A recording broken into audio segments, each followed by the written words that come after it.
राना सनाउल्लाह कहते हैं कि मुज़ाकरात में ज़ामिन कोई नहीं है और ना ही किसी ज़ामिन की ज़रूरत है। मुज़ाकरात में खुले दिल के साथ बात करेंगे।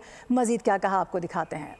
आपको अपडेट कर रहे हैं। इस हवाले से बता दें कि राना सनाउल्लाह की जानिब से कहा जा रहा है कि मुज़ाकरात में ज़ामिन कोई भी नहीं है और ना ही किसी ज़ामिन की ज़रूरत है। मुज़ाकरात में खुले दिल के साथ बात करेंगे, ये कहा जा रहा है। इससे कबल अपने नाज़रीन को याद दिलाएं कि अयाज सादिक की जानिब से जब गुफ्तगू की जा रही थी, खिताब किया जा रहा था उस सेशन से, तो उसमें उन्होंने यही कहा कि हम कोशिश कर रहे हैं कि दोनों जानिब से दोनों की बात सुनी जाए। और ये उन्होंने कहा कि जो माहौल है वो काफ़ी खुशगवार रहा है। सियासी फ़रीक आपस में बैठ कर बात कर रहे हैं, ये एक बहुत अच्छा साइन है, बहुत अच्छा अमल है। यकीनी तौर पर इससे जमहूरियत को फ़रोग मिलेगा। और जब गुफ्तगू की जा रही थी सेंटर इरफान सिद्दीकी की जानिब से, तो उन्होंने भी कहा, जो एक पूरा मरासला पढ़ के उनकी जानिब से सुनाया गया, वो भी हमने अपने नाज़रीन को दिखाया। राना सनाउल्लाह की जानिब से क्या कहा गया अपने नाज़रीन को दिखाते हैं।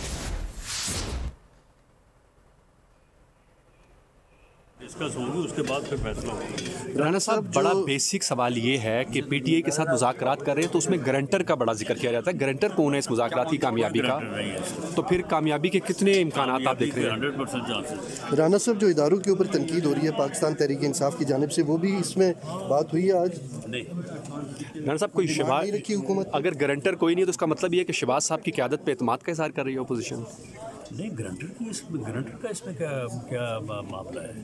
तसल्ली कैसे होगी आपको कि हाँ ये मान रहे हैं जो चीज़ आपने तय कर ली है उसके ऊपर? जब दो फ्रीकैन आपस में कोई पॉलिटिकल डायलॉग करते हैं तो उसमें ये चीज़ें तो बिल्कुल यानी बात ना करने वाली बात है ना कि जी तसल्ली किसको होगी, गारंटी कौन? कोई शर्त नहीं है, कोई ज़ामिन नहीं है। मुज़ाकरात दोनों जानिब से हो रहे हैं। हालांकि गुफ्तगू आपने मुलाहिजा की है। सब्सक्राइब करें और बेल दबाएं ताकि कोई खबर रह न जाए।